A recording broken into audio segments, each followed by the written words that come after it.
Oh, this should be a good one. This should be a good one. Welcome, everyone. This is episode 10 of Morning Kombat Extra Credit. This is the podcast within the podcast. This is where I go over some of the bigger fights of the weekend that we never even got a chance to really talk about on regular MK with Brian Campbell. So first things first, thumbs up on the video if you are watching this on YouTube. Hit subscribe if you are watching this on YouTube. If you're listening on a podcast player, we appreciate that too. Give us a nice review in whatever format you are streaming this on, whether it's Spotify, Stitcher, you get the whole thing. Okay. Back from Vegas, huh? How about that? A ton of fun. We got into it on regular Morning Kombat. I won't get into it here again, but we are coming off of UFC 269. I mean, I could do the entire card, honestly, for today. In the interest of time, we're going to pick, as we usually do, about 5 fights and a couple of honorable mentions. So let's throw the card up here on the screen.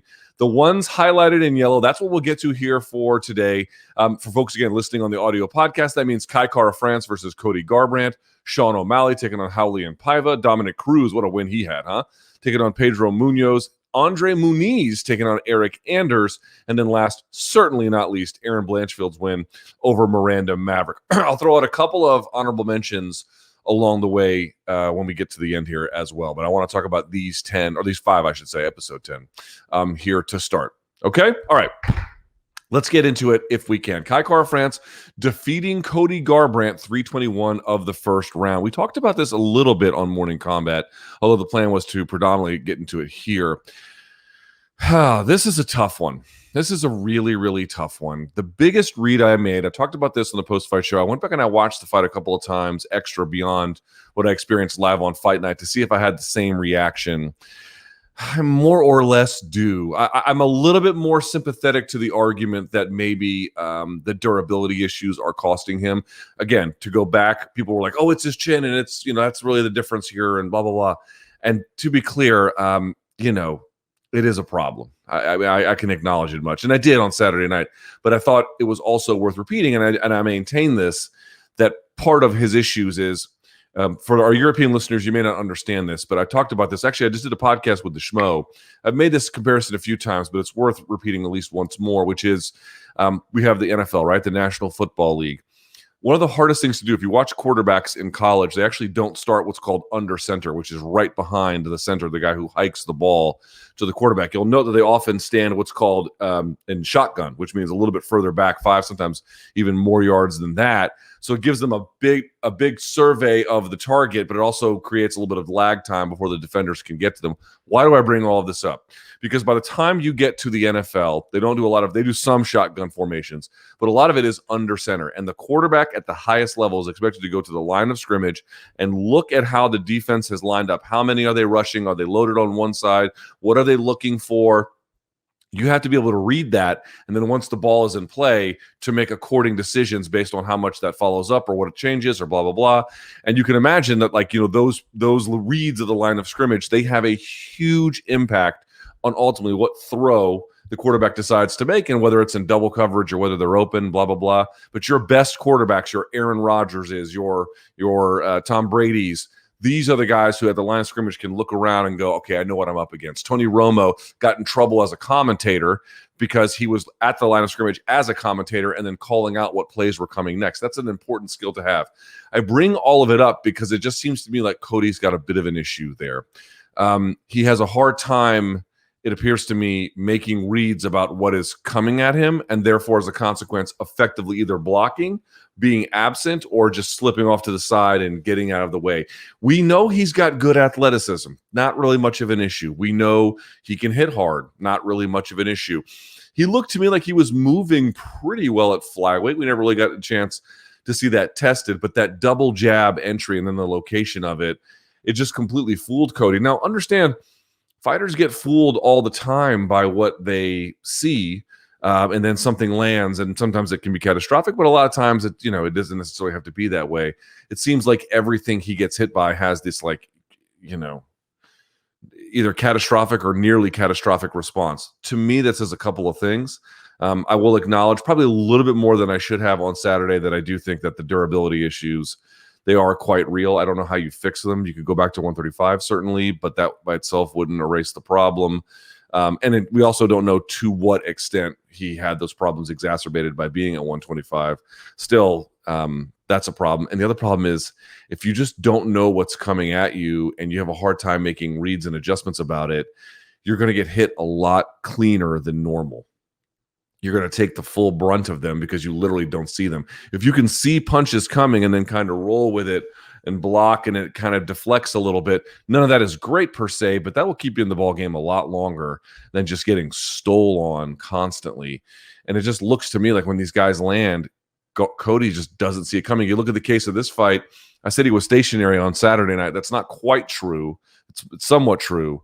He didn't have both feet on the ground. He wasn't moving laterally or forward. There was none of that. That's why he got hit. But what happened was the jab from Kai Kara-France fooled Cody, and Cody decided, aha, he's going to throw this jab. I'm going to stuff it or make it deter him by leg kicking him. Is you go back and watch, like, you can kick out the inside leg that they're stepping on quite heavy as a way to deter the jab or a few other things. And he's going for that, but that first jab was just a decoy. He sets another one behind it, and then the right hand comes and then just completely sets him down. He bit on a fake, and that by itself is no scandal. But when you combine the fact that he's biting on stuff pretty early in rounds and getting hit with things, the stuff that's landing is never landing like in a halfway manner. It's always like crashing into him. And then there's the durability issues aforementioned. It's a huge problem. They asked us on DMs with Donks, do you see Cody being able to fight at a high level? And it's really strange. Like offensively, yeah, I do think he can fight at a high level. It's just that if you've got issues making reads at the line of scrimmage, and there's durability issues, it's a tough problem to deal with. It's a tough problem to deal with. And I don't really know what the answer is going to be for him, candidly. I don't have a good response. But it's a nice win by Kai Kara-France. We should note that. It's frankly, the win of his career. He got it relatively easily. He looked good. People were noting, by the way, with Garbrandt that he was doing a lot of moving and whatnot and then trying to intercept Kara-France as he was finding his moments to get closer, which is true. But like, here's the problem. It's like, on the one hand, he was doing a lot of moving. He was staying way outside of range. It's like, dude, the first time he tried to throw a kick to counteract what he thought was the jab, he got drilled with a monster right hand. It's like, it's fine to be on the outside, and I'm going to pick my spots and whatnot. But it's like, dude, the first time there was like real contact in punching range. And by the way, there's another question about like Cody's determination of range here. Now, Kai Kara-France cheated it a little bit, and I'm not saying like the rules. I'm saying like the position with the double jab, because part of what the double jab allows you to do is close distance effectively. So just Cody just not, just making an early read, I thought probably not best for him. It's not like kicking that leg out is wrong per se to counteract the jab, but early in a fight, if what you're really trying to do is maintain that outside space, and a guy is jabbing like that, not that I'm like some kind of coach. I'm not in a position to tell them what to do, other than to say what they didn't work pretty clearly. And if you're really worried about that much contact, you got to start that round with the kinds of responses physically that keep you perhaps a little bit further away. But that would require, again, judgment issues about distance and timing, and appears to be a problem. It appears to be a problem. I certainly don't envy the unfortunate situation that Cody has found himself in. But Kai Kara-France looked great. He has looked. Remember, he had a stint in UFC and then was bounced, right? If I get that right. No, I guess once he started, he never looked back. But he was on the Ultimate Fighter and started out kind of up, and he had some good wins. But he had the Raulian Paiva when he only won via split. He had the win over Mark De La Rosa, and then the two times he kind of stepped up against Brandon Royval and Brandon Moreno didn't really go all that well for him, but this was a solid one. 2 wins in a row via stoppage. He's looking pretty good. Kai Kara-France is only 28 years old. He is one to certainly keep an eye on. He looks to be pretty good. Okay. We go to the second fight. How about this one? This is, to me, just insanely impressive. Did he win a performance bonus? Yes, he did. Sean O'Malley defeating Raulian Paiva at 4:42 of the first round. Boy, let me tell you something about Sean O'Malley. He was impressive in this fight. I want you guys to go and watch something for me. You don't see as much of this in MMA as you do in boxing, where, again, this is not like, oh, boxing's better, but because boxing has different rules and different incentive structures, you're going to get different capabilities as a consequence. And what I mean to say is, if you can just really focus your game on striking, you can add certain dimensions that you don't see a whole lot of in MMA. You do see some of it, of course, but only with the very special guys. Sean O'Malley's rhythm change. I really want you to go and pay attention to that. This was on strong display recently, for example, when the boxer Sean Porter fought Bud Crawford. And what you'll see Sean Porter doing is actually kind of similar to what Sean O'Malley was doing here a little bit. There are times when you see him either in southpaw or orthodox. Folks focus on his stance switching, which is important because he does a lot of it. But also pay attention to his rhythm change. So there are times when he is, doing a lot of this where if you're listening on audio podcast, I'm head feinting, like I'm looking at like I'm about to lunge forward for a second, and he'll hip feint and he'll do other kinds of feints, but he'll get low and he'll be in this, and he might even rotate, but he kind of stays in a crouched wide position where he's faking and feinting behind it. Then he'll switch it up and get kind of tall and then bounce in and out of range. And that's when he's looking for you to chase him so he can pop you, pull, and then pop you again, right? He's very, very good at that. So understand what he's doing. He's got great rhythm change. He's low, he's high, he's bouncing, he's stationary. He's switching stances on you, southpaw, orthodox, in combination, before it, at the end of it, you name it. And then, of course, he's got a wide diversity of strikes that he's playing with as well. He does good work to the body. A little bit of a headhunter in this fight, but not too badly. And in fact, that's how he set up the beginning of the end. In fact, from orthodox, he throws a right hand, right, that just catches Paiva clean. He doesn't see it coming at all, doesn't anticipate it. I think there was a quick feint before. I know Sean O'Malley, I think, was he set it up with a jab, and it looked like he was going to the body, and said he came over the head to the top, expecting, I think, a reaction at the end of the punch from Paiva. So he just drills him with his right hand. Then to follow it up, switch to southpaw to finish him off against the fence. I don't know if that was purposely, like if I heard him from orthodox, I'm going to finish him off from southpaw. I tend to think it probably wasn't. I tend to think what he was doing there was instinctual in many ways, but it just goes to show you what kind of command of striking Sean O'Malley has. He has this ability to incorporate dimensions to his striking that even at the championship level, you just don't see a lot of. You see people changing their timing where they do the same kind of thing, either slower or faster or not at all. But it's very different to have one kind of posture in a fight where you can move in a bunch of different directions, and then you completely change up the look you are giving your opponent with stance changes combined into it in a very different way that offers a series of different complicating factors, right? If I'm stationary but I'm in your face, right, that's a different kind of weapon that you are incorporating, a series of weapons that you are incorporating. I have to assess if you're up on your feet and bouncing. Well, now I have to worry about the blitz. I don't really have to worry about the blitz if you're low, right? But now if you're standing like Whitaker and you're up on the balls of your feet, I got to worry about the blitz. I got to worry about your hands being around your hips if you're standing and bouncing versus when you're low and stationary, their hands are here.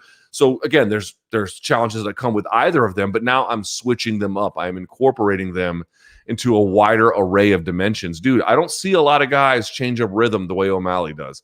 Not at the UFC level. It's pretty rare. Now, some of you might be saying, oh, am I arguing that O'Malley, because he does things a lot of other striking focused fighters don't, that this must mean he's automatically better than them? That doesn't mean that. I mean, there are many ways you can lose and get tested in this game. He talked about the fact that he had another rib injury. I mean, the guy appears to be potentially injury prone. Sean O'Malley does. We'll have to see. And also, to what extent is he durable, and to what extent can he deal with a wrestler? Like, there's a bunch of questions about who he can actually beat in mixed martial arts that about like this doesn't really answer. But what I can tell you is on the feet against the likes of Raulian and Paiva, he was completely styling on him. I guess the round was pretty close to being over at 4:42, but dude, he looked fantastic. And if you missed Morning Kombat, I'll repeat one of the points here quickly about what I had said about Sean O'Malley, which is, back in Strikeforce, what they would do for guys is they would matchmake them almost like boxers, where they would give you, obviously if you were, a high-level fighter in terms of the top of that division or a champion, you had tough fights you had to win. But what Strikeforce would do a lot with prospects is give them fights that were winnable for a long time, more so than other promoters in the space. Or, this title defense is tough, and then the next one's a little bit, made to look good, made for you to look good, and that kind of a thing. And it worked, dude. Like, that model built up a lot of guys who ended up being not just UFC champions, but they were more popular than they otherwise would have been by virtue of that matchmaking. Sean O'Malley, by turning down ranked competitors until he gets more, I don't know if he's going to, I don't know if he'll figure out a way to get the UFC to pay him.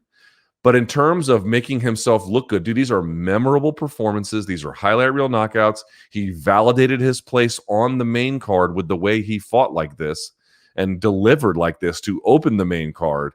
He is strike forcing himself. I mean, it's an amazing thing to watch. Whether it will result in the pay he wants, I don't know. But in terms of the acclaim and all the other rewards that come with the way this style of fighting works and everything else, he is utterly maximizing his position in time. And that should be pretty acknowledged as well. Very, very, very impressive by Sean O'Malley. Pay attention. Go back and watch. Watch how his rhythm changes. He goes from low stance, jagged, in and out, head fakes and feints, and foot feints and step feints, and then gets up high and then uses that bouncing stuff to go and then, do blitzes or, other kinds of things. You have to fight a lot of different kinds of strikers all at once when you fight Sean O'Malley. Very, very impressive. Great job by him. We move now to the preliminary card. How about Dominick Cruz? Dominick Cruz getting a win over Pedro Munhoz, 29-28 across the board. Now, he got dropped in the first round, but then he came back and won the second and the third pretty cleanly in my book. Pedro Munhoz was not really in those rounds, especially not the third, but really not even the second either. But he was in the first. What happened in the first? Let's talk about that for just a second. There is one particular stance switch that a Cruz does, and he likes to do a lot of stuff with it. It looked to me, I'd have to talk to him about it. It looked to me like he misjudged the distance. What I mean by that is, let me see if I can draw something on my hand or a piece of paper or something so you guys can see here. Yeah, I'm going to draw on this. Okay, if this is Pedro Munhoz right here, and then this is Cruz right here. Okay, so I'm going to say Pedro Munhoz is the plus. Dominick Cruz is, and then let's do this. Look at that for a second for me. Can you see that? You see that at all? A little easier to see. Okay, the X's are Pedro Munhoz's feet. The sort of V here is Dominick Cruz, right? And if you're listening on the audio podcast, I'll make this as explainable as I can. But I just want you to notice something. Dominick Cruz started out, if you can look at this, he started out on this side. He started out orthodox versus orthodox and then jumped to this other side, right here, jumped to this other side to southpaw. So he just jumped from orthodox, to southpaw. Now, you might be inclined to think that if you jump, one more time here, if you jump from orthodox to southpaw, you didn't really change your distance to the other fighter. You just kind of switched stance in front of them. That can happen depending on how you switch stance. But the way he did it created a problem because I'm going to show you the matchup that he lost. When he jumped, one more time, see if I can see you guys see this. One more time. There we go. Right. When he jumped to this side, pay attention to this one right here. Cruz has the outside foot position here, right? So that means his left straight is right down the middle. But the problem is Munhoz saw it coming. So while he doesn't have the inside foot position, Cruz has the outside, Cruz has the outside foot position. But Munhoz, while Cruz is to the outside, he is standing here ready to jab. The shortest possible punch, once Cruz goes from orthodox to southpaw, the closest punch is that jab from Munhoz. It's right in front of him. He has the inside foot. Remember how they always talk about how southpaws versus orthodox, that lead foot position really matters. The reason why they say that is because if I can take my lead foot outside, I create a lane for my dominant hand, right? So it lines up my dominant punch. But what they don't tell you is if you actually keep your foot to the inside while the other person has lined up their dominant punch hand, you have the shortest punch to land with the jab.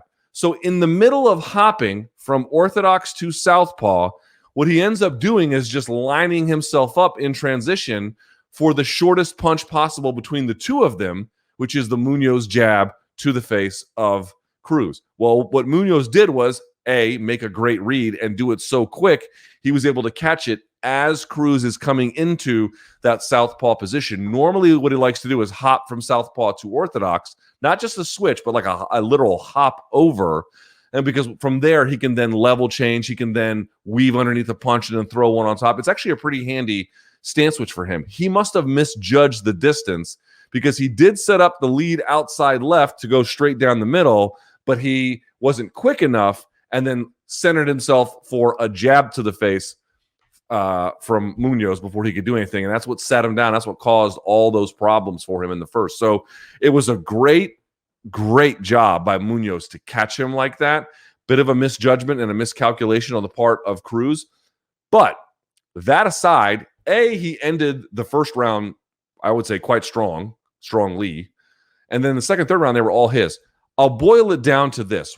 Go back and watch in the second and third round. You'll see Cruz switch stances in the way I'm talking about, where he jumps from orthodox to southpaw, but he is much further back this time. So it actually made that stance switch not all that valuable because he didn't want to repeat the mistake. So he like overcompensated on the distance versus this time where he may have, like, when you jump from orthodox to southpaw, what ends up happening is you think what you're doing is on the right line, but if the other person takes a half step or you misjudge and you actually went forward a little bit, now your distance is all off and you can get cracked, which is what happened. So that's the story there. But the real story of the fight is in the second and third round.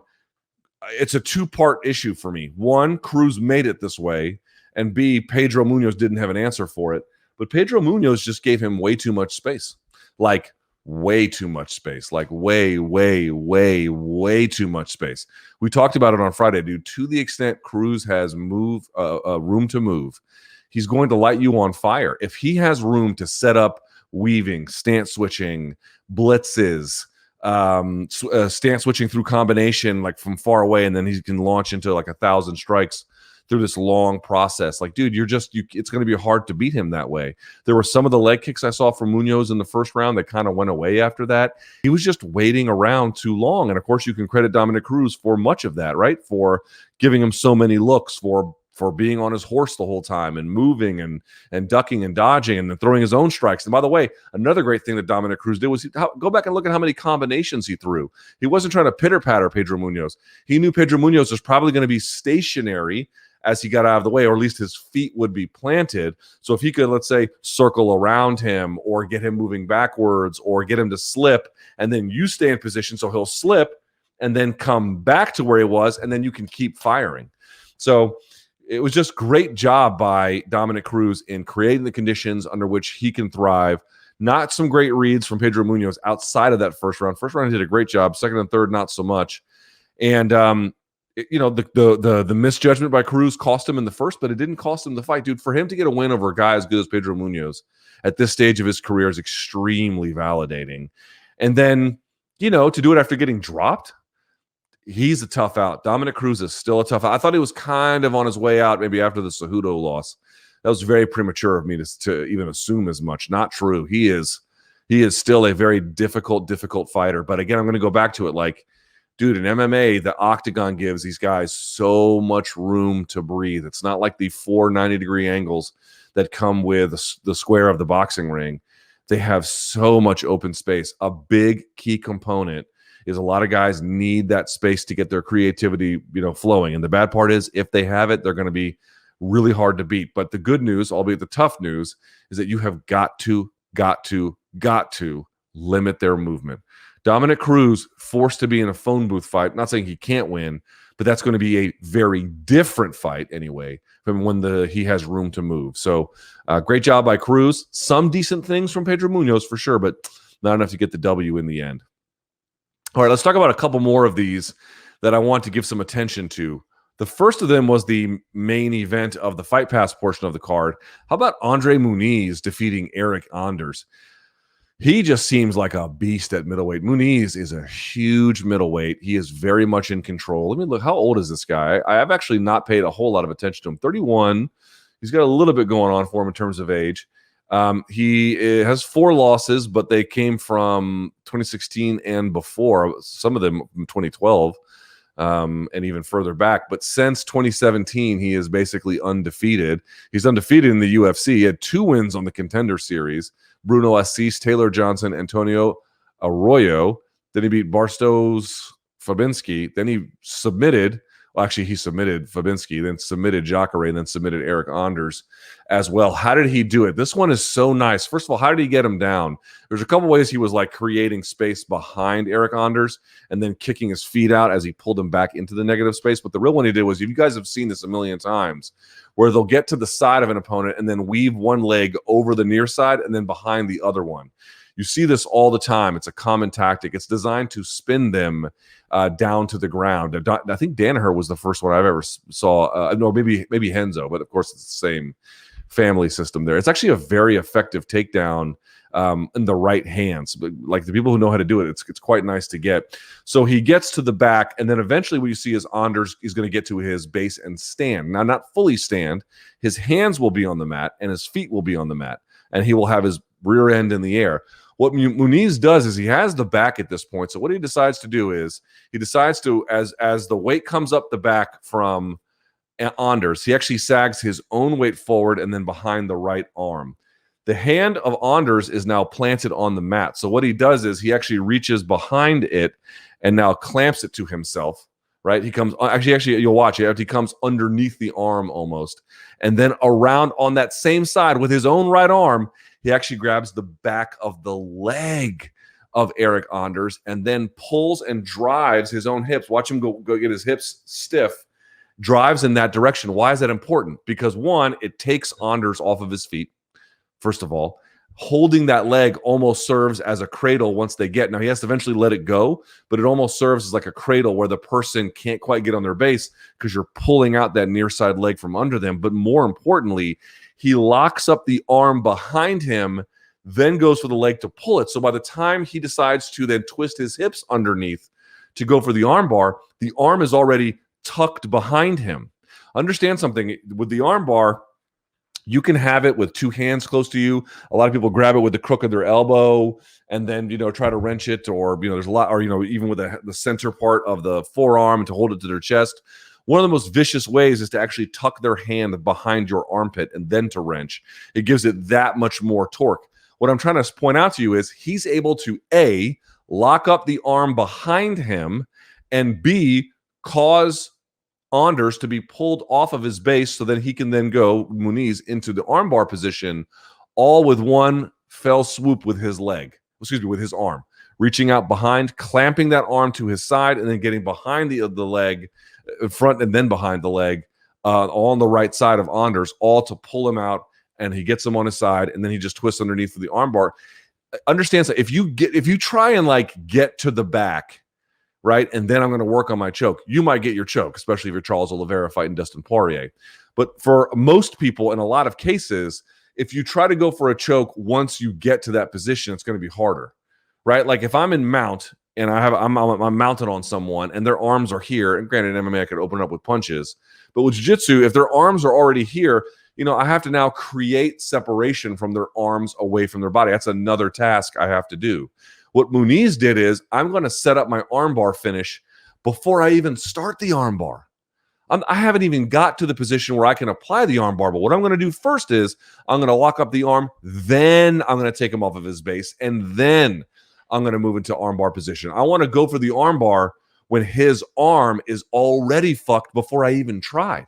That way, when he goes belly down and drives into it, dude, it's that shit was going to get broken or Anders was going to tap, period. That is clever. Very solid jiu-jitsu. If you wait to attack once you get to the position, you might get it, but your chances go way up if you can lock up certain features of it before you get to it, and then you can do some real damage. Great job by Andre Muniz. And then last but certainly not least of this, hang on. We will go to a fight that caught me by surprise, and I will give her credit because it was so thorough. There's nothing else I can say. Pay attention to Erin Blanchfield. She defeated Miranda Maverick. You guys know I've been high on Miranda Maverick. I will remain high on Miranda Maverick. I actually think she's quite talented, but she got worked over in this fight. There's just no two ways about it. Erin Blanchfield How old is this young lady? She is 22. 22. Out of Henzo and then Silver Fox BJJ. Silver Fox BJJ, shouts to Silver Fox. That dude has some of the best guillotine stuff I've ever seen in the sport. Really good guillotines over from that dude. Her nickname is Cold Blooded. I can see why, bro. She is a fucking handful. Jesus, she was born after I graduated high school. Well, I am old as fuck. She does have one loss to Tracy Cortez via split decision back in 2019 in Invicta. But since coming to the UFC in 2 fights, she's defeated Sarah Alper and then Miranda Maverick.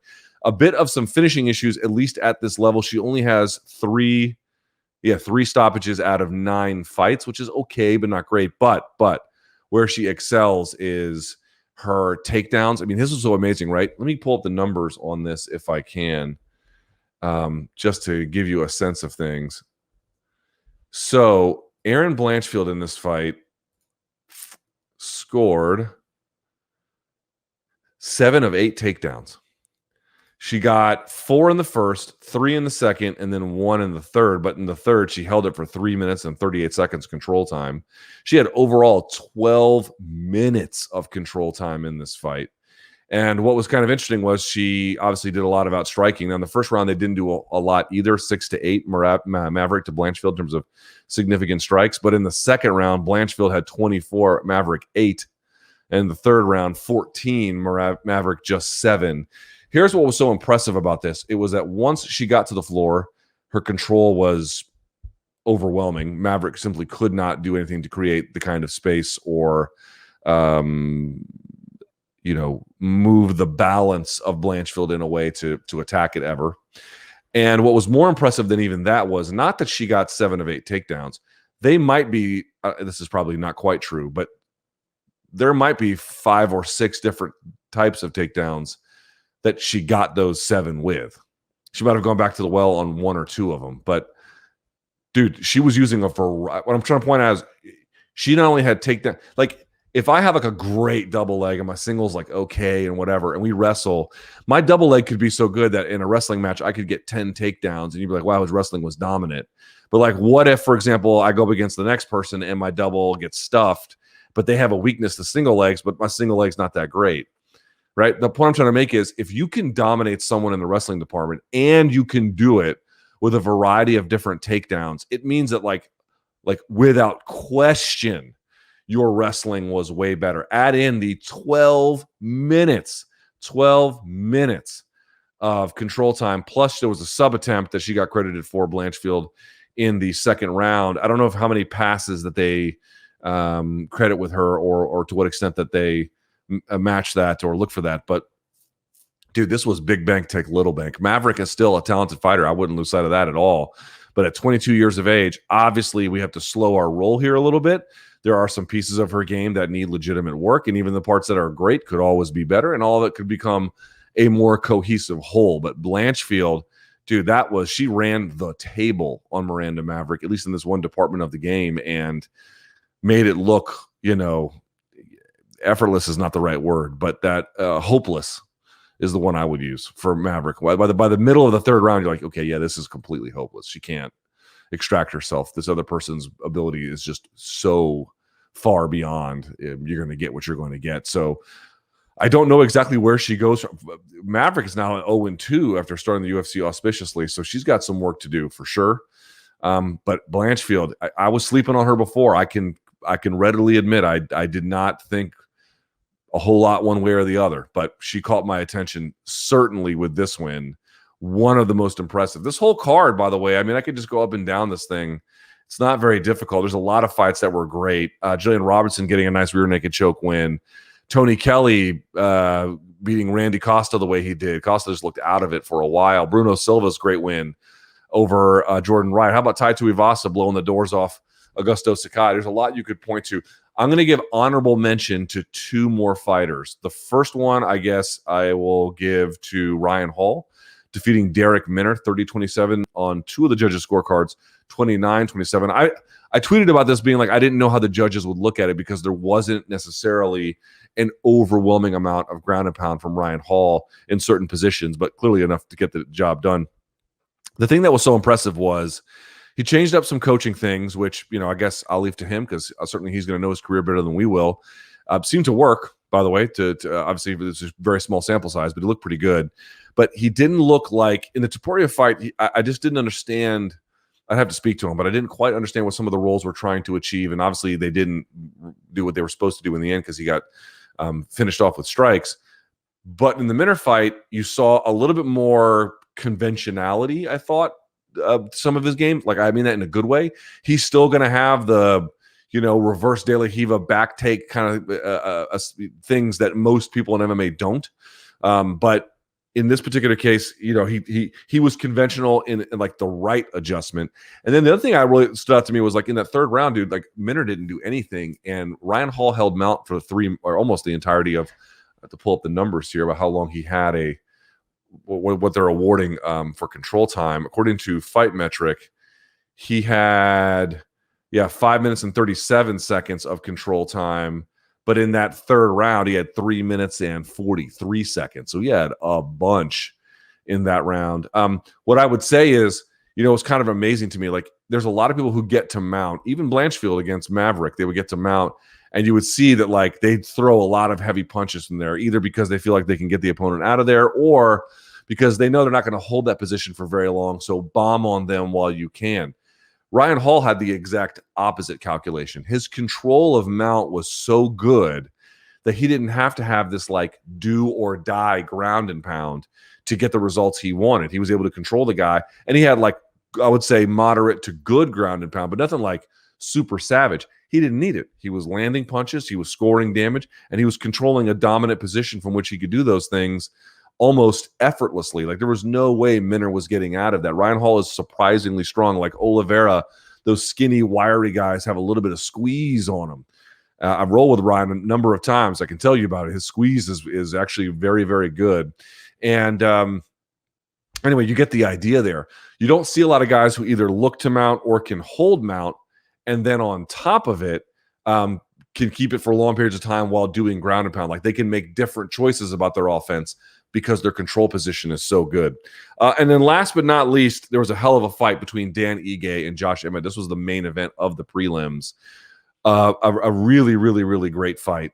Strong one. There was a 30-27 scorecard, though, for Josh Emmett that I didn't understand. I leaned ever so slightly towards Ige. I had him losing the first, winning the second, but then there was definitely a better effort from Emmett in the third, and him winning is not in any way scandalous. It was that third round was tough to score, so it was fine if Josh Emmett won. But like the idea that he won the first after that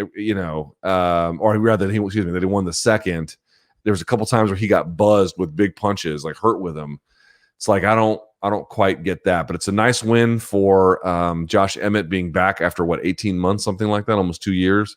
And it's a tough loss for Dan Ige, but dude, Dan Ige has been fighting nothing but hammers. And he still is getting better, and that was a winnable one. So, I feel bad for Dan Ige, but it's a nice win for Josh Emmett, and that's the way the fight game goes. So there you have it. Great wins. What a great card, man. And I could go on and on about a lot of these fights for a little while. The only one that didn't really interest me was the Jeff Neal Ponzinibbio fight. But even then, there's something to take away from it, right? So what did you guys like? What was your fight of the card outside of the main and the co-main? Let me know in the comments. And who was like your standout fighter of the card? I would love to know that as well. Obviously, Juliana Pena is going to win a lot of that, Oliveira too. But I mean, main and non-main event edition. Like, who really impressed you up and down that fight card? Let me know in the comments. So there you have it. All right. Thumbs up on the video. Hit subscribe if you're watching on YouTube. Give us a follow anywhere, or I should say, give us a nice review if you're listening to this on the audio portion of the podcast. Episode 10, ladies and gentlemen. It is in the books. I'll be back for episode 11 next week. And until then, enjoy the fights.